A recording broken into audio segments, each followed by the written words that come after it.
আরজিকরে মরদেহ নিয়ে দালাল চক্রের মারাত্মক অভিযোগ। প্রাক্তন অধ্যক্ষ সন্দীপ ঘোষের নির্দেশেই চলত মর্গে দালাল চক্র। চাঞ্চল্যকর অভিযোগ হাসপাতালের ফরেনসিক বিভাগের প্রাক্তন হেড ক্লার্কের। পিতামাতা হওয়া এখনো কি স্বপ্ন? অ্যাপোলো ফার্টিলিটির সাথে আপনার পিতামাতা হওয়ার স্বপ্ন পূরণ করুন। বিনামূল্যে পরামর্শের জন্য কল করুন 9953922843। ময়না তদন্ত থেকে দেহ বাড়ি পৌঁছে দেওয়া পুরোটাই চলত প্যাকেজ সিস্টেমে। দেহ প্রতি ঠিক করা ছিল অন্তত 10,000 টাকার প্যাকেজ। দেহ ময়না তদন্তের পর স্টিচ করতেও দিতে হতো মোটা টাকা। টাকা না দিলে মৃতের আত্মীয়দের বলা হতো স্টিচ করে নিতে। মর্গে দেহ রাখতেও নেওয়া হতো হাজার হাজার টাকা। বিস্ফোরক অভিযোগ আরজিকর মেডিকেলের ফরেনসিক বিভাগের প্রাক্তন হেড ক্লার্কের। বহু অভিযোগ, যেমন ধরুন বডি আসছে, প্রথমে ইনকোয়েস্ট নিয়ে আসছে পার্টি, এরকম ধরনের বহু অভিযোগ শুনেছি যে পুলিশ নিয়ে আসছে, সেই পার্টিকেও মানে প্যাকেজ করে নেয় যে পোস্টমর্টেম করিয়ে দেবো, কাঁচের গাড়িটা আমি করে দেবো। এখান থেকে ধরুন কোথাও যাচ্ছে হয়তো দূরে বহরমপুর বা একটা কথার কথা, ধরুন ভাড়া হয়তো 2,000 টাকা, ও প্যাকেজ ধরে ড্রাইভারের সঙ্গে কথা বললো 5,000 টাকা, ও পার্টিকে বললো ওখানে দিয়ে কমিশন, ড্রাইভারকে দিল 2,000, ও রাখলো 3,000। এবার সেলাই করতে হবে, ওয়াশ করতে হবে, স্টিচিং আর নানা রকমের বাহানা করে মিনিমাম 10,000 থেকে 12,000 প্যাকেজ। কাটা বডি, যদি পার্টি সে যেদিন না আসবে ভয় দেখিয়ে কাটা বডি দেখিয়েছে, বহু এরকম আছে। কাটা বডি দেখিয়েও প্রয়োজনে বলতো যে সেলাই করে নিতে হবে। বিফোর দ্য পোস্টমর্টেম কেউ এসছে, মানে কি অবস্থা রেজিস্টার্ড পার্টির আপনি ভাবুন। তারা এসে বলছে শুধু একটু দেখবো, তার জন্য টাকা নেয়। খবর আছে আমার কাছে, তার জন্য 500, 1000, যার কাছে যেরাম পায় মিনিমাম 500 টাকা না দিতে চাইলে তাকে সবার লাস্টে দেবে বডি। সে হয়তো প্রথমে এসছে, তার বডি সবার লাস্টে পাবে সন্ধ্যেবেলা। প্লাস ধরুন আপনি জানেন P7 রাখতে গেলে একটা টাকা লাগে, কিন্তু আমাদের তো P7 দরকার নেই। কারণ কি, আমাদের এখানে কিন্তু গভর্নমেন্ট যেটা মেনটেন করে এখনো পর্যন্ত, আমি তো বলবো যে মানে সেরা মর্গ, যদি এটাকে P7 হার মেনে যাবে। আমাদের 48টা চেম্বার, P7 মতন টাকা নিত। যে যেরাম পার্টি 5,000, 7,000, 8,000, যে যেরাম 3,000, যাকে যেরাম পারে বধ করতে পারবে, অথচ ওটা ফ্রি অফ সার্ভিস। এই টাকার ভাগ কোথায় যেত? কে নিত এই টাকার ভাগ? এই যে এই ধরনের যে অন্যায়গুলো করতো কে নিত?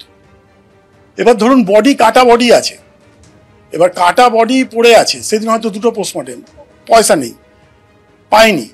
ওই বডিকে পার্টিকে বাধ্য করতো, কেউ যদি দিতে না পারতো তাদেরকে বাধ্য করতো যে এরম তাহলে তোমায় সেলাই করে নিতে হবে। তারা ভয়েতে দিত টাকা। আর্থিক দুর্নীতির মামলায় আরজিকর মেডিকেলের প্রাক্তন অধ্যক্ষের বাড়িতে গিয়ে ঘন্টার পর ঘন্টা তল্লাশি চালালো সিবিআই। রবিবার 7 সকালে বেলেঘাটায় সন্দীপ ঘোষের বাড়িতে পৌঁছলেও 1 ঘন্টার বেশি সময় বাইরেই দাঁড়িয়ে থাকতে হয় কেন্দ্রীয় এজেন্সির আধিকারিকদের। দরজা খুলতে এত সময় নিলেন কেন? প্রশ্ন তুলে আক্রমণ শানিয়েছেন বিরোধীরা। 9 দিন 100 ঘন্টা প্রায় 6,000 মিনিট ধরে টানা জিজ্ঞাসাবাদের পর 10ম দিন শটান আরজিকর মেডিকেলের প্রাক্তন অধ্যক্ষের বাড়িতে পৌঁছে গেল সিবিআই। আর্থিক দুর্নীতির মামলায় ঘন্টার পর ঘন্টা চলল তল্লাশি, সঙ্গে জিজ্ঞাসাবাদ। কিন্তু রবিবার 7 সকালে কেন্দ্রীয় এজেন্সির অভিযান ঘিরে চরম নাটকীয় পরিস্থিতি তৈরি হয় সন্দীপ ঘোষের বেলেঘাটার বাড়ির সামনে। 7 সকালে সিবিআই এর তদন্তকারী দল তারা কিন্তু একেবারে বেলেঘাটায় আরজিকর হাসপাতালের প্রাক্তন অধ্যক্ষ সন্দীপ ঘোষের বাড়ির সামনে চলে এসেছেন।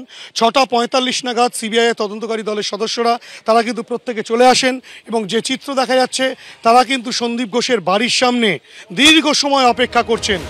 হাইকোর্টের নির্দেশে তরুণী চিকিৎসকের খুন ধর্ষণের পাশাপাশি আরজিকর মেডিকেলে আর্থিক দুর্নীতির তদন্তও করছে সিবিআই। সেই মামলার তদন্তে রবিবার সকাল 6:45টায় সিজিও কমপ্লেক্স থেকে বেলেঘাটার 83 নম্বর বদন রায় লেনে সন্দীপ ঘোষের বাড়িতে পৌঁছয় 8 সদস্যের সিবিআই টিম। বহুক্ষণ ধরে কলিং বেল বাজিয়ে দরজা ধাক্কাধাক্কি করে নাম ধরে ডেকেও ভিতর থেকে কোনো সাড়া শব্দ মেলেনি। এমনকি অভিযোগ, ফোন করা হলেও তিনি তা তোলেননি। এই পরিস্থিতিতে সন্দীপ ঘোষের বাড়ির সামনে মোতায়েন পুলিশ কর্মীদের ডেকে কথা বলেন সিবিআই অফিসাররা। रात में आया कितना बजे आया? करीब 10-19 के करीब आया। मतलब ये तो अभी आपके पुलिस स्टेशन थोड़ा सा आप लोग हमारी टीम यहीं पे सिक्योरिटी। 1 ঘন্টা অপেক্ষার পর সকাল 7:50 নাগাদ বেলেঘাটা থানায় যান সিবিআই এর 2 জন আধিকারিক। তার কয়েক মিনিট পরই 8টার কিছু পরে দরজা খুলে বেরিয়ে আসেন সন্দীপ ঘোষ। বাড়ির মেন গেটে তখনও তালা ঝুলছে। সেখান থেকে সিবিআই আধিকারিকের সঙ্গে কথা বলে ফের ভিতরে চলে যান। অবশেষে সকাল 8:06 সন্দীপ ঘোষের বাড়িতে ঢোকে সিবিআই এর টিম। যদিও সাংবাদিকদের প্রশ্নের মুখে কোনো জবাব দেননি সন্দীপ।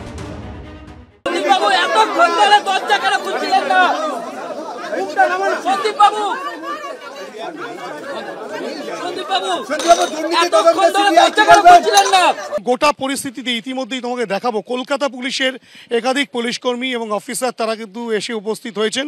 কেননা তুমি জানো এর আগে সন্দীপ ঘোষের বাড়ির সামনে কিন্তু নিরাপত্তার জন্য কলকাতা পুলিশের তরফ থেকে রীতিমতো তার বাড়ির সামনে পাহারার ব্যবস্থা করা হয়। কেননা সন্দীপ ঘোষ তিনি আবেদন করেছিলেন, তিনি নিরাপত্তাহীনতায় ভুগছেন এবং প্রচুর মানুষ প্রাতঃভ্রমণকারী এবং এলাকার বেশ কিছু মানুষ উৎসুক মানুষ তারাও কিন্তু যত সময় গড়াচ্ছে তাদের ভিড় বাড়তে শুরু করেছে। কেন্দ্রীয় বাহিনী দিয়ে চারদিক থেকে ঘিরে ফেলা হয় আরজিকর মেডিকেলের প্রাক্তন অধ্যক্ষের বাড়ি। ভিতরে চলে টানা তল্লাশি ও জিজ্ঞাসাবাদ।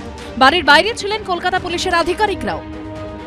এই 1 ঘন্টায় তিনি কার কার সাথে ফোনে কথা বলেছেন তদন্ত হওয়া উচিত, কার কাছে ফোন গেছিল তার কাছ থেকে, এবং তার সাথে সাথে সিবিআই এর চেষ্টা করা উচিত তার পলিগ্রাফিক টেস্ট হোক, নার্কো অ্যানালাইসিস হোক করে জানার চেষ্টা করা যে 1 ঘন্টা উনি কি করছিলেন, কোথায় লুকিয়েছিলেন, বাথরুমে বসেছিলেন নাকি রান্নাঘরে লুকিয়েছিলেন। আরে কথায় কথায় যদি কার নির্দেশে হয় তাহলে আসামে গণধর্ষণে অভিযুক্তকে যে পুলিশ হেফাজতে রহস্য মৃত্যু হলো সেটা কার নির্দেশে হলো? সেটা কি বিজেপি দিল্লির নির্দেশে হয়েছিল? কারণ ওই এলাকার বিজেপি নেতারা সব ধরা পড়ে যাবে। তো বোকা বোকা কথা। সন্দীপ ঘোষের বাড়িতে কারা গেছে, কি করেছে, কেন তার দেরি হয়েছে তিনি বলতে পারবেন, তার সঙ্গে আমাদের কি? তিনি দোষী হলে তিনি উচ্ছন্নে যাবেন, তাকে যা ইচ্ছে ব্যবস্থা নিয়ে যাক। বেলা 12:15 নাগাদ সন্দীপ ঘোষের বাড়িতে পৌঁছন আরো 6 জন কেন্দ্রীয় গোয়েন্দা। নিয়ে আসা হয় প্রিন্টার মেশিন, পাঞ্চিং মেশিন। চিকিৎসককে খুন ধর্ষণের ঘটনায় তোলপাড়ের মধ্যেই গত 16 আগস্ট আরজিকর মেডিকেলে আর্থিক অনিয়মের অভিযোগের তদন্তে এসআইটি গঠন করে রাজ্য সরকার। তার 1 সপ্তাহের মাথায় শুক্রবার রাজ্য সরকারের তৈরি এসআইটির হাত থেকে তদন্তভার নিয়ে সিবিআইকে দেয় কলকাতা হাইকোর্ট। সেই মামলাতেই রবিবার সন্দীপ ঘোষের বাড়িসহ একাধিক জায়গায় অভিযান চালায় কেন্দ্রীয় এজেন্সি। হিন্দল দে, ব্রতদেব ভট্টাচার্য ও অরিত্রিক ভট্টাচার্যর রিপোর্ট, এবিপি আনন্দ।